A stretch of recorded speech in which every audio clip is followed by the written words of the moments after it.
जब भी कोई आदमी शराफत के रास्ते पे चलने की कोशिश करता है तो बहुत सारे लोग होते हैं जो उसका फायदा उठाने की कोशिश करते हैं, क्योंकि आपका भोलापन दूसरे लालची लोगों को, जालसाज लोगों को आकर्षित करता है और वो आपको ठगने की सोचते हैं। लेकिन जब आदमी ध्यान करना शुरू करता है तो उसके अंदर प्रेम की उत्पत्ति होने लगती है, जिससे उसके अंदर एक सरलता पैदा होती है, एक भोलापन आता है, एक प्रेम भाव आता है। लेकिन हम तो संसार में रहते हैं और जब संसार के लोग हमारा ये भोलापन भांप लेते हैं तो वो हमारे नजदीक आने लगते हैं और नजदीक आकर हमें धोखा देकर हमारा फायदा उठाकर चले जाते हैं, जिससे हमारे दिल को बहुत गहरा आघात पहुंचता है। हमारे मन के अंदर एक शूल सी चुभ जाती है और हम अपने आप से ये सवाल पूछते हैं कि क्या शराफत की जिंदगी जीना गुनाह है? क्या मुझे भी जालसाज आदमी बन जाना चाहिए? और जब ऐसे ख्याल मन में आने लगते हैं तो हम ध्यान से दूर हटने लगते हैं। ध्यान में ये बातें बाधा बन जाती हैं। आप ध्यान करना भी चाहेंगे, आप प्रेम करना भी चाहेंगे, लेकिन ये दुनिया आपको करने नहीं देगी। तो ऐसे में अपने आप को संतुलित कैसे रखें? बहुत बड़ा सवाल है और इसका हल जानना भी बहुत जरूरी है, क्योंकि अगर आपको धोखा मिला तो आप कभी भी ध्यान की तरफ नहीं बढ़ेंगे, अपने जीवन में आध्यात्मिक उन्नति नहीं कर पाएंगे। इस सवाल का जवाब आपको इस कहानी के माध्यम से मिलेगा। इससे पहले कि आप इस कहानी में खो जाएं, इस चैनल को सब्सक्राइब जरूर कर लें। तो चलिए कहानी शुरू करते हैं। एक बार गौतम बुद्ध अपने शिष्यों के साथ बैठे हुए थे। वो उन्हें एक उपदेश दे रहे थे और बता रहे थे कि ध्यान के लिए सरलता कितनी जरूरी है। सरलता से ही ध्यान में प्रवेश किया जा सकता है। आदमी जितना सरल होगा, जितना भोला होगा, जितना साधारण होगा, उसके मन में प्रेम की उत्पत्ति उतनी ही ज्यादा होगी, जो कि ध्यान के लिए एक सीढ़ी बनेगी। वहां पर एक राजा अजातशत्रु भी बैठे हुए थे। ये उपदेश सुनने के बाद वो बुद्ध से कहते हैं कि हे प्रभु, जब से मैं आपका अनुयायी बना हूं तब से सभी लोग मेरे सीधेपन का गलत फायदा उठा रहे हैं। आपका अनुयायी बनने से पहले सभी लोग मुझसे डरते थे, क्योंकि मैं बहुत क्रूर था और आसानी से लोगों को मृत्यु दंड दे देता था। लेकिन आपका अनुयायी बनने के बाद और ध्यान शुरू करने के बाद मेरा ये सब करने का मन ही नहीं करता। मैं सभी के साथ प्रेम से रहता हूँ, उनकी बातों को सुनता हूँ, समझता हूँ। लेकिन कुछ लोग इसका गलत फायदा उठा रहे हैं, जिससे मेरी प्रजा में, मेरे शासन में अब दिक्कतें बढ़ती जा रही हैं। आप ही बताइए कि अब मैं क्या करूं? बुद्ध कहते हैं कि इसका जवाब मैं तुम्हें एक कहानी के माध्यम से देता हूं। कहानी को बड़े ध्यान से सुनकर आखिर में मेरे एक सवाल का जवाब देना। बुद्ध कहना शुरू करते हैं कि एक बार एक भिक्षु एक गांव से गुजर रहा था। रास्ते में उसे एक पीपल का पेड़ नजर आया। उसने सोचा क्यों ना कुछ देर आराम ही कर लिया जाए। भिक्षु जैसे ही उस पेड़ की तरफ बढ़ने लगता है, कुछ लोग उन्हें रोक कर कहते हैं कि वहां मत जाना, वहां एक जहरीला सांप रहता है जो बहुत लोगों को डस चुका है।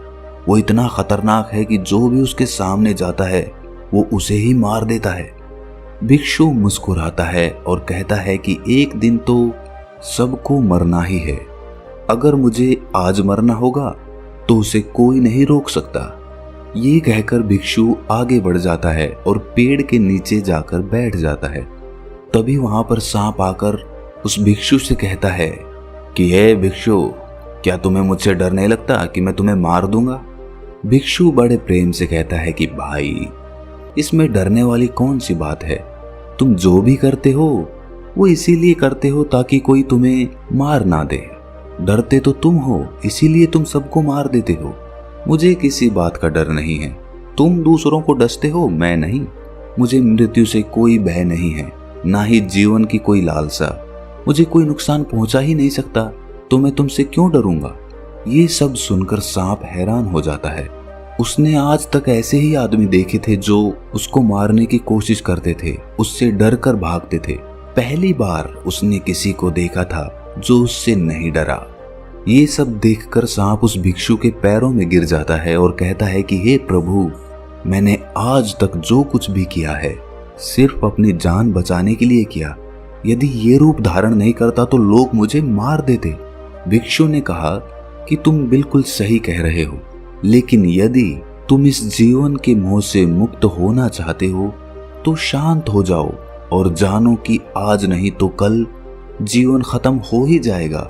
इसीलिए तुम्हें लोगों को डसने की जरूरत नहीं है। इतना कहकर भिक्षु वहां से चला जाता है और सांप ये तय कर लेता है कि आज से कोई गलत काम वो नहीं करेगा और उसने सभी को डसना छोड़ दिया। लेकिन इसका उस पर उल्टा प्रभाव पड़ा। जो लोग उससे डरकर भागते थे वही अब उसे मारने की कोशिश करने लगे, उसे चोट पहुंचाने लगे। सांप बहुत दुखी रहने लगा। लोग उसे तरह तरह की चोट पहुंचाते। कोई तो उसे मारने के लिए उसके पीछे लकड़ी लेकर दौड़ता। वो अब लोगों को कोई नुकसान नहीं पहुंचाना चाहता था और सभी लोगों को प्रेम करने की कोशिश करता था, लेकिन लोग इसका गलत फायदा उठाते थे क्योंकि लोगों का जो उससे डर था वो खत्म हो गया था और अब लोग उस समय का बदला उससे ले रहे थे जब वो सांप उन्हें डराता था। ऐसे ही वर्षा ऋतु बीत गई। वर्षा ऋतु बीतने के बाद वही बौद्ध भिक्षु उस रास्ते से वापस जा रहा था।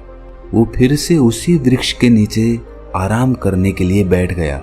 उस सांप ने उस भिक्षु को देखकर पहचान लिया और वहां पर पहुंच गया। भिक्षु ये देखकर हैरान हो जाता है कि पहले इस सांप की हालत कैसी थी और अब कैसी हो गई है। उस सांप ने भिक्षु को देखकर कहा कि जब से आपने मुझे समझाया मैंने दूसरों को नुकसान पहुंचाना बंद कर दिया, लेकिन लोग मेरे साथ इस तरह का व्यवहार करने लगे हैं, मुझे चोट पहुंचाने लगे हैं, मुझे जान से मारने पर उतारू हो गए हैं। अब आप ही बताएं कि मैं क्या करूं? मैं सही रास्ते पर चलकर सबसे प्रेम करूं या फिर मैं उसी तरह रहूं जैसे मैं था, सबको डसता रहूं ताकि लोग मुझे चोट ना पहुंचा सके? हे भिक्षु, मैं निश्चय नहीं कर पा रहा हूं कि जिस रास्ते पे मैं चल रहा हूं वो सही है या गलत है। अगर इस रास्ते पे मैं चलता हूं तो मैं तो जी भी नहीं पाऊंगा। आपके जाते ही ये लोग शायद मुझे मार ही डालें। आप ही बताएं कि मैं जीवित रहने के लिए दूसरों को क्यों ना डसूं? भिक्षु कहता है कि हे नागदेव, मैंने तुमसे ये नहीं कहा था कि तुम अपने स्वभाव को ही बदल दो। क्रूरता तुम्हारा स्वभाव है। यदि यही तुम्हारा नहीं रहेगा तो लोग तो तुम्हें मारेंगे ही, पर इसका मतलब ये नहीं कि तुम अंदर से अपना उद्देश्य ही गलत रखो। आपको भीतर से अपने आप को सही रखना है और आपको बाहर से वही दिखाना है जो जरूरी है। सांप एक जहरीला जीव है, इसीलिए लोगों के मन में उसके लिए भय, डर होना जरूरी है, क्योंकि उनके अंदर तुम्हारे लिए डर नहीं होगा तो वो तुम्हें हानि पहुंचाएंगे ही। परंतु तुम्हें भीतर से खुद को सही रखना होगा। तुम्हें लोगों को नुकसान नहीं पहुंचाना है, बल्कि उनके अंदर अपना डर बनाना है। जब लोग तुम्हारे पास तुम्हें चोट पहुंचाने आते हैं तो डसने की बजाय तुम डसने का दिखावा करो। अपना सर उठाकर अपने फन को लहराओ ताकि लोग तुम्हारे पास ना आ सके। भीतर से तुम किसी को डसने के बारे में सोचना भी नहीं, लेकिन बाहर से सबको ये दिखाओ कि तुम उन्हें डस सकते हो और तभी तुम अपने आप को सुरक्षित रख पाओगे। ये कहानी सुनाने के बाद बुद्ध कहते हैं कि अजातशत्रु, तुम इससे क्या सीखे? अजातशत्रु कहता है कि हमें खुद के स्वभाव को नहीं बदलना, बल्कि भीतर से खुद को बदलना है। वो कहता है कि मेरी भी हालत, हे बुद्ध, पिछले कुछ दिनों से सांप की तरह हो गई थी। मैं निश्चय ही नहीं कर पा रहा था कि मैं अपने राजपाट के कार्यभार को कैसे चलाऊं, क्योंकि राजपाट चलाने के लिए राजनीति भी जरूरी होती है, लोगों को दंड देना भी जरूरी होता है। उसके बिना तो राजपाट चल ही नहीं पाएगा। लेकिन दूसरी तरफ मैं आपके उपदेश सुनता था तो मुझे लगता था कि जब तक मैं प्रेमपूर्ण और सरल नहीं होऊंगा तब तक मैं ध्यान को उपलब्ध ही नहीं हो पाऊंगा, और इस असमंजस ने मेरी रातों की नींद उड़ा दी थी। लेकिन आपकी इस कहानी से मैं भली भांति समझ गया हूं कि मुझे ध्यान करते हुए, अपने अंदर सरलता लाते हुए, प्रेम लाते हुए अपने कर्तव्यों का निर्वाह करना है। लोगों को ये महसूस नहीं होने देना कि मैं सरल हो गया हूं और मैं किसी को कठोर दंड नहीं दे सकता। इन दोनों में जब सामंजस्य बैठेगा तभी मेरा जीवन भी अच्छा चल सकता है और तभी ये राजपाट भी चल सकता है। दोस्तों, भोलापन और सरलता अच्छी बात है, लेकिन तब तक जब आप सन्यासी जीवन जी रहे हों, जब आपको सांसारिक कर्तव्यों का निर्वाह ना करना पड़े। लेकिन जब आप संसार में रहते हो तो आपको सांसारिकता में घुलना ही होगा। आप अपने कर्तव्यों से मुंह नहीं मोड़ सकते।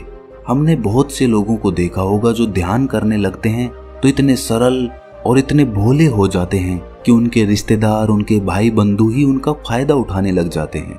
इसी की वजह से उसे और उसके परिवार को बहुत पीड़ा सहनी पड़ती है। लेकिन संसार में रहते हुए सांसारिक कर्तव्यों का निर्वाह न करना, अपने परिवार की देखभाल न करना, ये भी तो पाप है। इसीलिए ये कहानी हमें बताती है कि हमें अंदर से बदलना है, हमारे स्वभाव को नहीं बदलना।